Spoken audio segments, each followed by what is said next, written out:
아멘.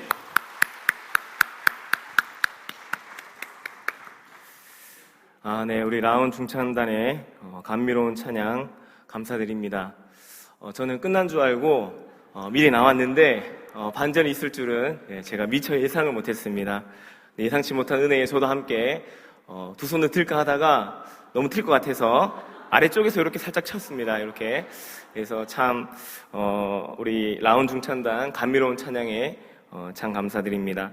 라온이라는 그 이름의 뜻이 즐거움이거든요. 즐거움, 주 안에서의 즐거움, 사랑하는 즐거움, 그런 즐거움으로 주를 찬양하고 찬미하는 우리 라온 중창단 되시기를 축복하면서 우리 박수 한번 하겠습니다. 축복합니다.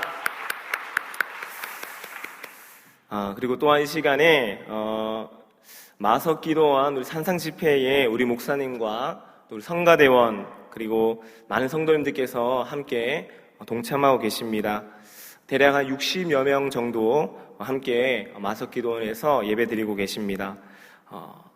마석기도원에서도 그리고 지금 이곳에서도 한 분 하나님의 이름으로 한 분 하나님의 부르심으로 모인 모든 주의 백성들에게 말씀의 은혜와 성령의 임재가 충만하시길 주님의 이름으로 간절히 기원합니다. 할렐루야. 우리 옆 사람에게 인사 이렇게 한번 해보겠습니다. 사랑이 이깁니다. 네, 사랑이 이깁니다. 오늘 함께 나눌 말씀 제목이 사랑이 이기는 가정입니다. 어떤 분들이 이렇게 말씀할 수 있습니다. 목사님, 사랑이 이기는 거 당연한 거 아닙니까? 이렇게 물을 수 있습니다. 맞습니다. 사랑이 모든 것을 이깁니다. 그런데 사랑이 모든 것을 이긴다 해서 이 승리는요, 한쪽은 짓밟고 한쪽은 패배하고 한쪽은 절망하고 그 절망 위에 서는 그러한 승리를 곧 세상적인 경쟁적인 어떤 논리나 세상적인 논리에서의 승리를 의미하지는 않습니다. 오히려 사랑이 이긴다, 이기는 가정, 여기에서의 승리는 사랑은 용서합니다. 사랑은 포용합니다.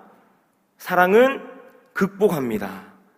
사랑은 인내합니다. 사랑은 함께합니다. 이 의미에 더욱 가까운 것입니다. 우리가 잘 알고 있는 고린도전서 13장 말씀에서도 우리가 사랑장이라고 하잖아요. 거기에서도 이 말씀이 나타나고 있습니다. 그 중에서 특히 우리 4절 말씀을 보게 되면은 4절 시작할 때 사랑은 오래 참고 오래 참는 것으로부터 시작해서 7절 말씀 마지막 부분에 모든 것을 바라고 모든 것을 견디느니라. 곧 사랑이라는 것은, 사랑이 이긴다라는 것은 오래 참고로부터 시작하여서 모든 것을 견디느니라.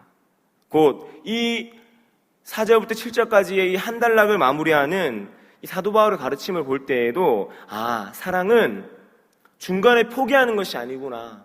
사랑은 중간에 그만두는 것이 아니구나. 사랑은 끝까지 하는 것이구나. 사랑은 포기하지 않는 것이구나. 사랑은 끝까지 포기하지 않음으로 함께 이기는 것이구나. 할렐루야. 이것이 바로 사랑이라는 것을 사도 바울은 우리에게 전해주고 있는 것입니다. 오늘 함께 읽은 이 요한복음 말씀에서도 예수님께서 제자들에게 보여주신 사랑이 바로 이와 같은 사랑입니다. 오늘 본문 말씀 한 번만 더 같이 읽어볼까요? 요한복음 13장 1절 말씀 함께 읽겠습니다. 시작. 예수께서 자기가 세상을 떠나 아버지께로 돌아가실 때가 이른 줄 아시고 세상에 있는 자기 사람들을 사랑하시되 끝까지 사랑하시느니라. 아멘. 예수님께서 끝까지 사랑하셨다고 합니다. 그런데 누구를 끝까지 사랑했습니까? 세상에 있는 자기 사람들을 끝까지 사랑하셨다고 합니다. 우리 유진 피터슨 목사님의 메시지 성경이라는 것을 보게 되면 이 구절을 이렇게 풀이해 놨습니다. 예수께서는 자신의 소중한 동료들을 사랑하시되 끝까지 사랑하셨다. 이렇게 기록되어 있습니다. 아마도 예수님의 소중한 동료들은 예수님을 따랐던 제자들이 아닐까 싶습니다만, 사랑의 주체는 제자들이 아니라 사랑의 주체는 예수님이었습니다. 예수님 자신이었습니다. 곧 자신의 소중한 동료들을 선택하는 기준은 나를 따라오고 나를 존경하고 나에게 복종하고 나를 세워주고 나에게 모든 것을 내어주는 그러한 다른 사람에게 있지 아니하였습니다. 예수님의 자기 동료라는 이 자기의 동료들은 예수님이 오히려 선택한 사람들, 연약하고 죄 많고 흠 많지만은 예수님께서 선택한 사람들, 마치 하나님이 세상을 이처럼 사랑하사 독생자를 주셨으니 곧 하나님이 세상을 이처럼 사랑하는 그 마음으로 예수님이 선택한 사람들, 예수님이 사랑한 사람들, 십자가에 못 박혀 돌아가실 때 하나님, 저들은 저들의 죄를 알지 못합니다 라고 끝까지 예수님을 배반하고 예수님을 십자가에 못 박았던 저들의 허물을 들추지 아니하고 그 허물을 감싸 안으면서 예수님이 먼저 사랑한 사람들이 예수님의 소중한 동료들이었다라는 것입니다. 소망하기는 사랑하는 바름의 모든 가족들이 예수님의 소중한 사람, 예수님께서 먼저 사랑하신 사람, 예수님께서 친히 택하신 사람, 예수님의 소중한 동료들이 되시기를 주님의 이름으로 간절히 축복합니다. 여러분, 그렇다면 여러분에게 있어서는 소중한 동료들이 누구십니까? 나의 사람들은, 나의 소중한 동료들은 누구입니까? 아마 이 질문에 대해서는 대부분의 성도님들께서 우리의 가족을 떠올리실 것입니다. 왜냐하면 내가 먼저 사랑했고, 내가 먼저 섬기기로 맹세했고, 내가 무슨 일이 있어도 끝까지 포기하지 않겠노라고 가정을 이룰 때, 자녀를 낳아서 주님 앞에 기도드릴 때 우리는 이렇게 내가 먼저 결단하고 사랑하겠습니다. 그 다짐을 한 사람이 바로 나의 소중한 사람들, 가족이라는 것입니다. 언제 어디서나 무슨 일이 있어도 나와 함께 해줄 나의 편, 내 사람들, 그 사람들이 바로 우리의 가족들인 거죠. 그런데 이러한 가족에 대한 고백이 최근에는 물음표가 달리고 있다는 것입니다. 내 사람, 내 편이 어디 있습니까? 혼자 살아가는 거죠. 각기 할 일 잘하면서 살아가면 되죠. 이렇게 대답합니다. 그래서 이런 말이 있죠. 밥을 혼자 먹는 걸 뭐라고 합니까? 혼밥. 요즘 혼밥집이 유행한다고 합니다. 가면요, 보통 우리 4사람 앉는 식당인데 요즘은 한 사람이 앉는 벽 보고 혼자서 밥 먹을 수 있는 그런 식당들이 많아지고 있습니다. 자, 영화를 혼자 봅니다. 뭐라고 할까요? 혼영. 혼영 수영하는 게 아니고요. 혼자 보는 것을 혼영. 자, 그럼 여행을 혼자 간다. 뭐? 혼녀. 혼녀. 조금 이상하죠? 네. 공부를 혼자 한다. 뭘까요? 혼공. 혼자 공부한다. 혼공. 요게 우리 자녀들 세대, 젊은 세대에서 유행하고 있는 뭐 같이 살아가냐? 인생은 혼자 살아가는 거지. 혼자의 어떤 기준이 되어버렸다는 것입니다. 그래서 우리 가정조차도 함께하는 가정이기보다는 그냥 혼자 잘 지내고 혼자 각자 지내되 그저 한 울타리 안에서 그냥 그저 한 집에서 한 집에 방이 3개면은 그냥 3개의 가정인 거예요. 들어가면 그냥 혼자 있으니까 대화가 없으니까 안 나오니까 밥도 앉아서 그 안에 들어가서 먹고 그러니까 이 가족 간에 함께 지내는 공동체로 여겨질 수가 없는 것입니다. 저는 오늘 말씀을 듣는 여러분들에게 여쭈어 보고 싶습니다. 이 사회에서, 우리가 살아가는 이 사회에서 진정한 안식을 얻을 수 있는 곳이 가정이라고 여러분 말할 수 있으십니까? 없으십니까? 세상에서 여러 일들로 내가 지치고 힘들고 고난을 겪었다 한들 가정에서 나를 기다리는 내 가족이 있고 나를 위해주는, 나를 사랑해주는, 나를 위하는 내 사람, 내 편이 있기 때문에 나의 진정한 안식처는, 나의 평안처는 우리의 가정입니다라고 우리 고백하고 있냐라는 것입니다. 그 말입니다.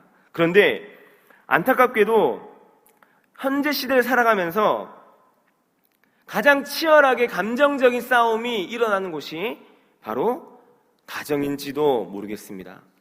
좀 극단적으로 얘기하면은 사랑하고 이해하고 용서하고 포용하는 곳이 가정이기보다는 적대감으로, 무관심으로 가득한 곳이 가정이 되어버린 듯 싶습니다. 얼른 들어가고 싶은 곳, 함께 저녁 식사를 나누고 싶은 곳, 저녁이 있는 삶을 함께 만들어가는 곳이 바로 가정이 되어야 할 텐데 요즘은 가족과 마주치지 않기 위해서 일부러 밖에서 일합니다. 늦게까지 일합니다. 그리고 이 일은 일찍 마쳤어요. 퇴근을 일찍 했어요. 그런데 밖에서 방황하다가 늦게서야 집에 들어온다라고 합니다. 가정이 주는 평안을 누리지 못하는 분들이 많습니다. 이러한 모습은 자녀들을 볼 때에도 다르지 않습니다. 늦게까지 공부하고 들어온 자녀에게 부모가 얘기합니다. 오늘도 수고 많았다. 오늘도 힘들었지. 이렇게 얘기하는 것이 아니라 왜 이제 들어오냐? 밖에서 뭐하고 돌아다니냐? 이 말이 먼저 나오는 거예요.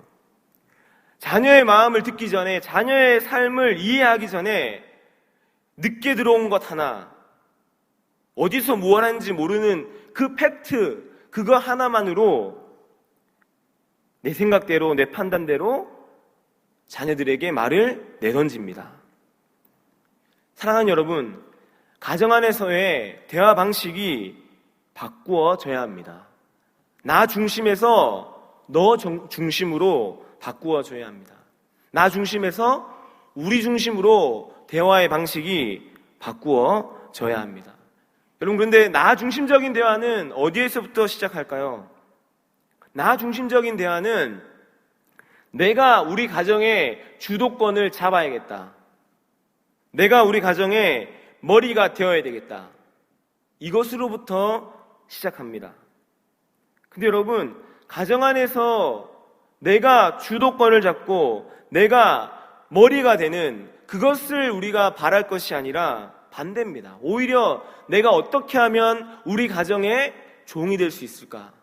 우리 가정을 가장 낮은 곳에서 섬기는, 가장 낮은 곳에서 이해하고 토닥여주고 안아주는 그러한 종이 될 수 있을까? 이 물음이 우리 그리스도인들에게는, 그리스도인의 가정에는 먼저 되어야 합니다. 내가 애썼기 때문에, 내가 땀 흘렸기 때문에, 내가 노력했기 때문에 너는 나를 인정해야 돼 라는 그 인정을 바라기 전에 내가 사랑하는 자녀, 사랑하는 아내가, 사랑하는 남편이 애쓰고 땀 흘리고 노력한 부분을 먼저 인정해 주는 것, 머리가 되려 하기 전에 내가 먼저 종이 되려고 낮아지는 것, 이것이 바로 나 중심적인 대화에서 너 중심적인 대화와 우리 중심적인 대화로 변할 수 있다는 것입니다. 자, 예를 들면 이런 것이죠. 남편이 일을 마치고 집에 들어왔어요. 집안 정리가 하나도 안 돼 있어요. 이럴 때 있죠? 항상 있는 건 아니시죠? 이 모습을 보고 남편이 아내에게 해줘야 할 말 1번, 밥 먹자. 2번, 마치 추궁하듯 오늘 뭐 했어? 3번, 4번, 오늘도 수고 많았지? 오늘 내가 빨래 정리할 테니까 나 커피 한 잔만 타줘. 몇 번일까요? 3번이요? 4번, 할렐루야. 4번입니다. 남편이 집에 들어왔는데 정리가 되어 있지 않아요. 우리 집 얘기가 아닙니다.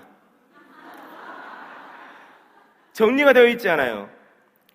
빨래가 이리저리 널려져 있어요. 무엇인가 마음에 들지 않아요. 그래도 아내에게 가장 먼저 건네야 할 말은 오늘 수고 많았어. 먼저 격려해야 합니다. 오늘도 가정을 위해서, 아이를 위해서, 모든 가정의 살림을 위해서 애쓰고 마음과 정성을 쏟아준 아내를 먼저 이해하고 인정하고 세워주는 것, 그것이 남편이 먼저 해야 될 거예요. 그 먼저 해야 될 일이라는 것입니다. 반대로 아내 역시요, 남편이 12시가 다 되어가는데 집에 안 들어와요. 연락도 안 돼요. 겨우겨우 12시가 넘어가기 전에 이제 들어왔어요. 집에 들어온 남편에게 아내가 가장 먼저 해야 할 말은 1번, 지금 뭐 하자는 건데? 2번, 한숨 쉬고 방문을 잠근다. 3번, 오늘 일이 많았나 보네. 저녁은 먹고 일했어요? 4번, 전화기는 시계니? 몇 번입니까?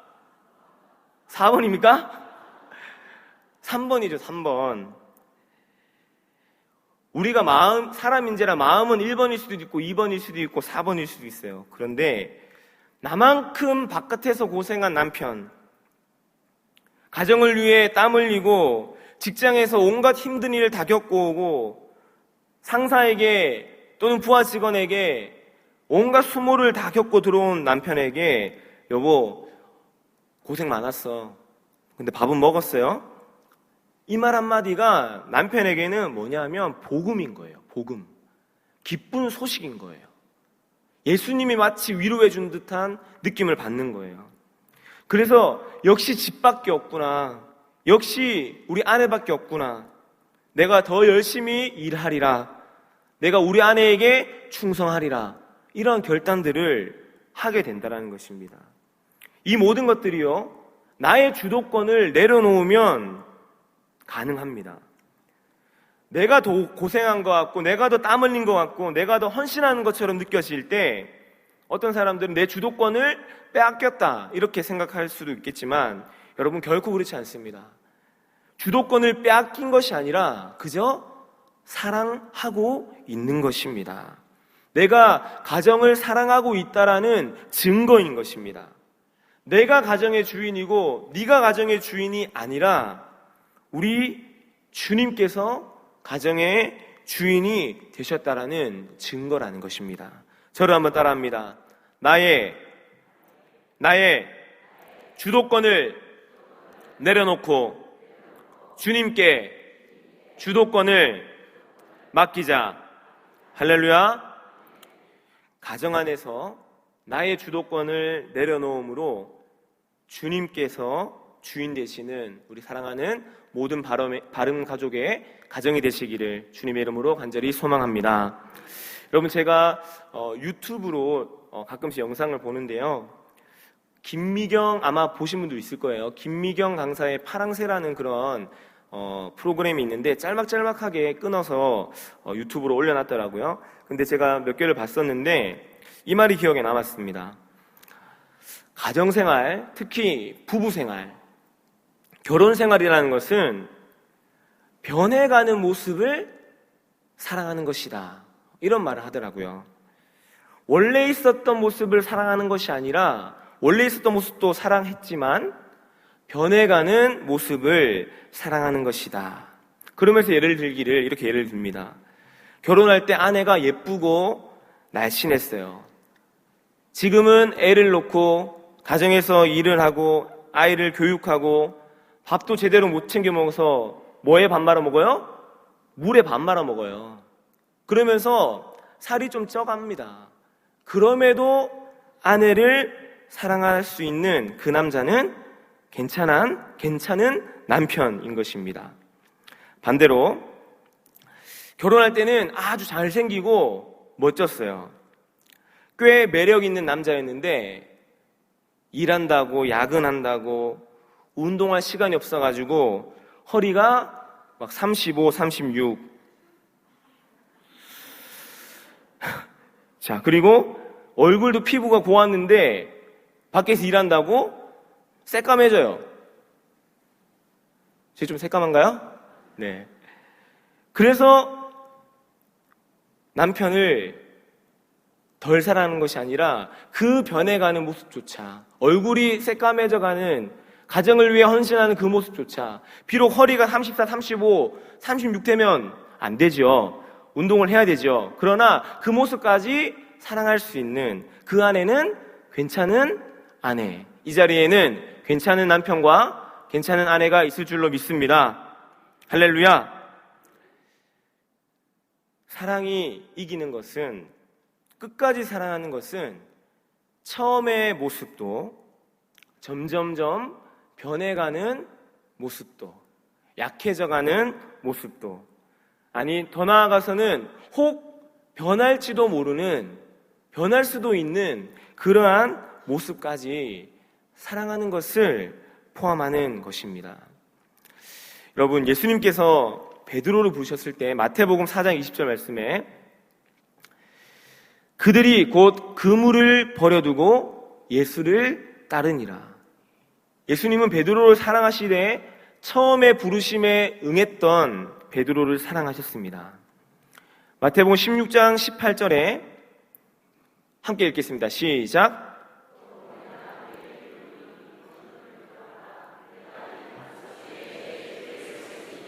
음부의 권세가 이기지 못하리라. 아멘. 예수님 앞에, 그 사명 앞에 순종하는 베드로를 사랑하셨습니다. 마태복음 16장 22절 말씀 함께 읽겠습니다. 시작. 베드로가 예수를 붙들고 항변하여 이르되 주여 그리 마옵소서, 이 일이 결코 주께 미치지 아니하리이다. 아멘. 예수님의 마음을 알지 못하는 베드로를 책망하셨어요. 그런데 책망하신 후에 예수님께서 진정한 사랑의 길이 무엇인지를 알려주십니다. 그 길이 어떤 길인가 하면 마태복음 16장 24절 시작. 이에 예수께서 제자들에게 이르시되 누구든지 나를 따라오려거든 자기를 부인하고 자기 십자가를 지고 나를 따를 것이니라. 아멘. 그리고 예수님께서는 베드로를 볼 때 예수님을 부인할 것도 알고 계셨습니다. 베드로가 변할 것을 예상하셨어요. 마태복음 26장 34절 말씀을 제가 읽겠습니다. 예수께서 이르시되 내가 진실로 내게 이르노니 오늘 밤 닭 울기 전에 네가 나를 3번 부인하리라. 부인하지 않았는데 부인할 것을 이미 아셨어요. 그리고 실로 부인했습니다. 예수님께서 내쳤습니까? 예수님께서는 그 일어나지 않는 베드로의 부인을 예언하시고 나서 겟세마네 동산에 올라가셔서 하나님께 기도합니다. 아버지의 뜻을 두고 기도합니다. 그리고 예수님께서 십자가에 못 박혀 돌아가시고 부활하신 후에 제자들을 찾아가셨을 때 베드로가 예수님 보자마자 바다에 몸을 던집니다. 그런데 예수님께서는 요한복음 21장 12절 말씀에 어떻게 말씀하시냐면은 와서 조반을 먹으라. 그리고 그 후에 나오는 말씀이 뭡니까? 네가 나를 사랑하느냐? 3번 물으시고 내 양을 치라. 내 양을 먹여라. 새로운 사명을 베드로에게 주셨습니다. 예수님께서는 베드로의 첫 번째 부르심도, 그리고 그 순종했던 충성심도, 그리고 그가 변하였고 변할 것을 알면서도, 그리고 실로 부인했어도 끝까지 베드로를 놓치지 않았습니다. 놓지 않았고 베드로를 끝까지 사랑하셨습니다. 사랑하는 여러분, 여러분 옆에서 함께 살아가고 있는 여러분의 가족들은 어떠한 모습입니까? 여러분에게 있어서 나의 남편과 나의 아내와 나의 자녀들은 처음에 베드로와 같이 순종적이고 열정적인 모습이 아직까지 있으십니까? 아니면 예전에는 그러했는데 지금은 하나님도 떠났고 하나님의 뜻대로 순종도 아니하고 스스로의 자신의 뜻에 자신의 방법대로 그렇게 살아가고 있고, 내가 하나님을 아무리 전해도 내가 용서하고 용서해도, 내가 기다리고 기다려도 돌아오지 아니하는 예수님을 부인했던, 예수님의 뜻을 알지 못했던 그 모습의 가족들입니까? 이것도 아니면 아직은 일어나지 않았지만은 이제 곧 부인하게 될, 앞으로 나를 얼마나 힘들게 할지 모르는, 앞으로 나를 얼마나 눈물 흘리게 할지 모르는, 여전히 자신의 뜻대로만 살아가려고 할지도 모르는, 그래서 내가 이 사람과 어떻게 도무지 살아가야 할지, 내가 어떻게 사랑을 해야 할지 도무지 알 수 없는, 길이 보이지 아니하고 희망이 보이지 아니하는 그러한 베드로의 모습이 혹 여러분의 가족의 모습입니까? 그런데 여러분, 내가 희망을 갖지 못한다고 하더라도요, 나의 남편은 베드로의 떠난 모습과도 같고 자신의 생각에 빠져 살아가는 사람 같을지라도 나의 남편은 아직 가정에 대한 희망을 놓치지 않고 있을지도 모르는 것입니다.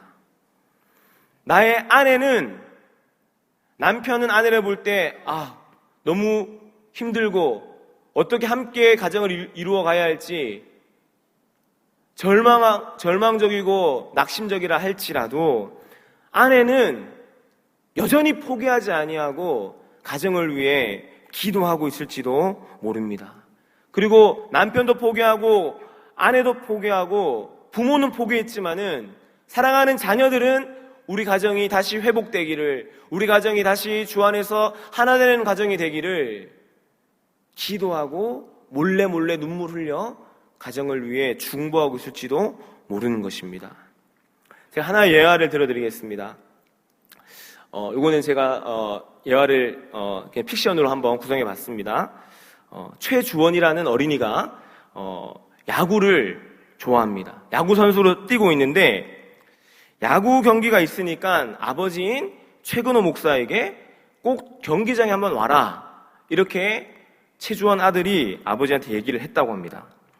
근데 그동안 바빠서 못 가는 그 핑계를 이제는 너무나 미안하니까 이번에는 꼭 퇴근하고 나서 주원이가 야구하는 경기장을 내가 가야겠다. 그래서 아들이 어디 있나 살펴보는데 일루를 보고 있는 거예요. 수비를 하고 있는 거예요. 근데 초등학교 그 경기장이니까 전광판이 없는 거예요. 그래가지고 몇 대 몇인지 모르는 거예요. 그래가지고 이 최근호 목사가 일루 쪽 가까운 관중석으로 막 달려갑니다. 그래서 일루 수비를 보고 있는 주원이에게, 주원아, 몇 대 몇이냐? 물어봤더니 주원이가, 아빠 수비하느라 바빠 죽겠는데 뭐 자꾸 물어? 얘기하면서 안 가르쳐줍니다. 궁금하니까 좀 가르쳐줘. 몇 대 몇인데? 하니까 10대 0 얘기합니다. 콜드 게임이네? 뭐 이미 경기 끝났네? 콜드 게임이 뭐냐면은 한 5회나 7회까지 점수차가 너무 벌어져 있으면은 더 이상 따라오지 못할 것을 심판이 인정하고 그냥 경기를 끝내는 겁니다. 그러니까 이 센스 없는 최근호 목사는 아들이 경기에 진 줄 알고 콜드 게임으로 졌네, 이렇게 얘기를 해버립니다. 그랬더니 아들 주원이가 뭐라고 얘기합니까? 아빠, 아직 1회 초야, 이렇게 얘기하는 겁니다. 아직 공격 한번 못한 거예요. 1시간 내내 수비만 하고 있는 거예요. 그런데 심판이 경기를 멈춥니까? 안 멈춥니다. 왜? 공격해야 되니까. 공격을 한 번이라도 해야 되니까 경기를 멈추지 않는 것입니다. 센스 없는 최근호 목사는 아들의 그 경기가 이미 다 끝났다고 판단해 버렸지만은 아들에게는 아직 1회 말이 남아 있는 거예요. 2회 말이 남아 있고 3회 말이 남아 있는 거예요. 그래서 10대 0으로 지고 있지만 역전할 수 있다라 희망을 가지고 나아갈 수 있는 것이에요. 근데 저는 우리 가정들이 혹 이 10대 0이라는 점수에 너무 주목하고 있는 것은 아닐까 생각해 봤습니다. 내 남편을 보니까 10대 0으로 지고 있는 패배자 같아. 내 아내를 보니까 10대 0으로 지고 있는 낙심자 같아. 우리 자녀를 보니까 다른 애들에게 비해서 저 뒤로 뒤쳐져 있는 10대 0으로 지고 있는 자녀들 같아. 그렇게 생각하면서 희망이 보이지 아니하고 가능성이 보이지 않는 것으로 여기고 있는 것은 아닐지 우리 가정에 대한 모습을 다시 한번 점검해 보아야 합니다. 우리 가족들에게는 지금은 비록 지고 있지만은 아빠에게는, 남편에게는 1의 말이 남아있고요. 엄마, 아내에게도 2의 말이 남아있고 자녀들에게도 3의 말이 남아있는 것이에요. 그리고 하나님께서는 10대 0으로 지고 있다 할지라도 우리 가족, 사랑하는 남편에게, 사랑하는 아내에게, 사랑하는 자녀들에게 1의 말도 열어주시고 2의 말도 열어주시고 아니 9의 말, 12의 말까지 하나님께서 열어주실 준비를 하고 있다라는 것입니다. 예수님께서 마치 베드로를 끝까지 포기하지 않고 사랑으로 마지막 사명을 주신 것과도 같이 말입니다. 내 삶에도 어찌 보면은 내 삶에도, 내 남편의 삶에도, 내 아내의 삶에도, 내 자녀의 삶에도 하나님께서는 여전히 새로운 소망과 희망을 보여주고 계시는 줄로 믿습니다. 그 믿음이 여러분의 가정 가운데 충만하시길 간절히 축원드립니다. 우리 다 함께 이사야 32장 15절 말씀 함께 읽겠습니다. 이사야 32장 15절 말씀 시작. 마침내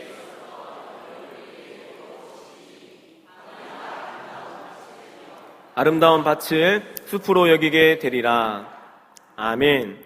여러분, 이 말씀이요, 제가 어제 마석기도원을 갔다 왔는데요, 어제 저녁 예배의 말씀이었습니다. 참 많은 은혜를 받았습니다. 말씀을 요약하면 광야가 아름다운 밭이 될 수 있을까?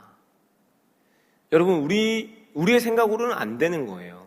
광야는 물이 없는 곳이고요, 모래밖에 없는 곳이고요, 아무것도 없는 곳이거든요. 그런데 어떻게 광야가 아름다운 밭, 생명이 자라는 밭이 될 수 있겠습니까? 그런데 그 앞에 마침내 위에서부터 영을 우리에게 부어 주시리니, 성령이 임하시면은, 성령께서 함께 하시면은 물도 없고 생명도 없는 광야라고 한들 성령께서 함께 하시면은 아름다운 밭이 되고, 그 아름다운 밭이 숲으로 울거져서 그 안에 생명이 충만해진다라는 것입니다. 여러분, 그런데 광야와 아름다운 밭이요, 다른 장소입니까? 저 말씀에서는 다른 장소가 아닙니다. 광야가 아름다운 밭이고 반대로 아름다운 밭이 광야라는 것입니다. 곧 우리가 찬송가도 있죠. 할렐루야 찬양하세 내 모든 죄 사함 받고 주 예수와 동행하니 그 어디나 하늘나라. 주 예수와 동행하면 광야도 아름다운 밭이 될 수 있지만, 아무리 적과 꿀이 흐르는 가나안 땅이라 할지라도 주 예수와 동행하지 아니하고 성령이 임하시지 아니하면은 그 적과 꿀이 흐르는 땅은 하늘나라가 될 수 없다라는 것입니다. 여러분, 광야이기 때문에 뭐합니까? 주님 의지하는 것이에요. 광야이기 때문에 하나님 앞에 기도하는 것이에요. 광야이기 때문에 주님밖에 바라볼 분이 없는 거예요. 그래서 기도하며 나아가는 것입니다. 사랑하는 나의 가족에게, 아직 주님을 만나지 못한 가족들에게 주님의 성령이 임하시기를, 주님의 복음이 전해지기를 간절히 기도해야 할 줄로 믿습니다. 좀 더 사실적으로 얘기하면, 나를 힘들게 하는 내 남편, 나에게 눈물만 주는 내 아내, 나를 너무 힘들게 하는 우리 자녀들, 멀어질 대로 멀어져 버린 나의 아픈 손가락, 우리 가족들을 위해서, 우리 가정을 위해서 우리가 내가 비록 광야와 같은 시절이 지나다고 한들 그곳이 바로 아름다운 밭이 될 수 있음을 믿으며 하나님이 함께 하시면 그 믿음을 가지고 우리는 사랑하는 아내와 남편과 자녀를 위해서 기도해야 하는 것입니다. 기도가 이기는 가정, 사랑이 이기는 가정이 되는 것은 내가 바로 이러한 믿음으로 기도할 때 이루어지는 것입니다. 베드로와 제자들이 잠자고 있을 때 예수님이 깨어있지 못한 자들을 위해서 예수님이 기도하셨잖아요. 남편이 깨어날 수 있기를, 영적으로 깨어날 수 있기를, 믿음으로 깨어날 수 있기를, 아내와 자녀가 사랑으로 회복될 수 있기를 기도하는 것이죠. 이것은 구약에도 마찬가지였습니다. 예레미야 20장 9절 말씀을 우리 함께 읽겠습니다. 시작. 내가 다시는 여호와를 선포하지 아니하며 그의 이름으로 말하지 아니하리라 하면 나의 마음이 불붙는 것 같아서 골수에 사무치니 답답하여 견딜 수 없나이다. 아멘. 여러분, 이 말씀이 무슨 말씀이냐면 예레미야가 얼마나 힘들었으면, 얼마나 배신당했으면, 같은 동족인 이스라엘 백성들에게 얼마나 감옥에 잡히고 매맞았으면은 이제는 내가 저 이스라엘 백성들에게 다시는 여호와의 말씀을 선포하지 않겠다, 하나님의 이름으로 전하지 않겠다, 그렇게 결단하려는 것이에요. 얼마나 돌아오지 않았으면, 얼마나 회개하지 않았으면 다시는 내가 저 사람들에게 말조차 하지 아니하리라, 이렇게 결단하려고 하는데, 그렇게 하리라 하며 뭐라고 합니까? 나의 마음이 불붙는 것 같아서 골수에 사무쳐서 답답하게 견딜 수 없느니라. 그럼에도 사랑하는 거예요. 그럼에도 하나님의 말씀을 전할 수밖에 없는 거예요. 예레미야 안에 숨쉬는 하나님의 성령의 양심이 움직이기 시작하는 거예요. 예레미야야, 그게 아니야. 말씀을 전하지 않으려고 결단했을 때 하나님, 저 이제 더 이상 못하겠습니다, 더 말씀 전하기 싫습니다 했을 때 하나님께서 마음문을 두드리는 거예요. 예레미야, 그거 아니야. 그거 아니야. 그거 아니야. 전해야 돼. 끝까지 사랑해야 돼. 라고 예레미야에게 하시는 말씀인 것입니다. 여러분, 우리도 우리 안에 잠자고 있는 성령의 양심을 깨워야 할 줄로 믿습니다. 여전히 내가 믿고 내가 싫고 너무 싫어서, 아니 극단적인 생각까지 이혼을 해버릴까, 이런 어떤 마음들까지 갖고 계시는 분들이 우리나라에 많죠.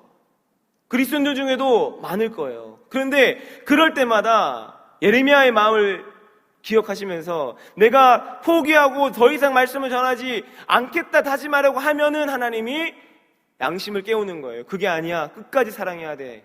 끝까지 기도해야 돼. 네가 기도하지 아니하면 누가 기도하냐. 기도해야 돼. 라고 말씀하고 있는 것입니다. 저는 시간이 조금 지나긴 했지만은 우리 찬양 한 곡을 함께 여러분들과 함께 드리고 싶습니다. 우리 사망의 그늘에 앉아라는 찬양인데요.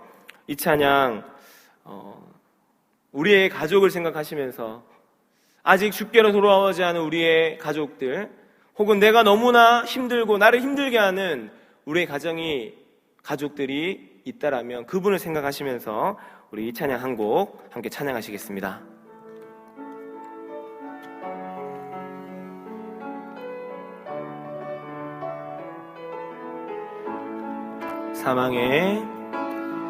사망의 그늘에 앉아 죽어가는 나의 백성들, 절망과 굶주림에 갇힌 저들은 내 마음에 오랜 슬픔, 고통의 멍에에 매여 울고 있는 나의 자녀들, 나는 이제 일어나 저들의 멍에를 꺾고 눈물 씻기기 원하는데 누가 내게 부르짖어 저들을 구원케 할까?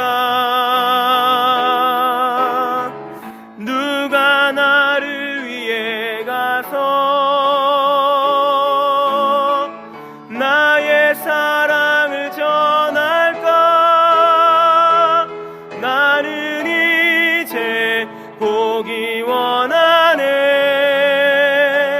나의 자녀들 살아나는 그날 기쁜 찬송 소리 하늘에 웃음소리 온 땅 가득한 그날. 가정의 문제로, 가정의 아픔으로, 부부의 갈등으로, 자녀와의 갈등으로 힘겨운 시간들을 보내고 있는 가정들이 혹 이 자리에 있으시다면 오늘 부족한 종의 입술을 통하여서 전해주시는 하나님의 마음을 헤아리시며 하나님 앞에 애통하는 심령으로 하나님 한 분만 의지하는 믿음으로 그래서 끝까지 주님께서 지키시는 주의 가정, 끝까지 주님께서 인도하시는 주의 가정, 성령께서 끝까지 치유하시고 회복하시는 주의 가정, 바로 사랑이 이기는 그러한 가정이 사랑 우리 모든 바름의 가정이 될 수 있으시기를 주님의 이름으로 간절히 축원합니다. 함께 기도하시겠습니다. 가정의 주인이신 하나님, 오늘 주신 말씀을 통해서 내가 우리 가정에서 머리가 되려 애쓰지 않게 하시고 우리 가정에서 가장 낮은 종이 되어 가정을 섬기게 하여 주옵소서. 나의 주도권을 내려놓게 하시고 주님께 모든 주도권을 내어드려서 주님이 세워가시는 참된 믿음의 가정이 되게 하옵소서. 그리스도께서 끝까지 사랑하신 그 사랑을 기억하면서 예수님의 삶을 따라 비록 나를 아프게 하고 나를 힘들게 하고 여전히 나를 눈물나게 하는 우리의 가족이 있다 하더라도 내 안에 살아계신 하나님이 일하시고 성령의 양심이 깨어나게 하시며 주의 복음이 일하게 하셔서 광야도 같은 우리의 가정이 마침내 성령이 임하여 아름다운 밭이 되게 하시고 생명이 숨쉬는 숲이 되는 우리 가정, 우리 부부, 우리 부모, 우리 자녀가 되게 하옵소서. 우리를 사랑하시되 끝까지 사랑하신 예수님의 이름으로 기도하옵나이다. 아멘. 이제 찬송가 435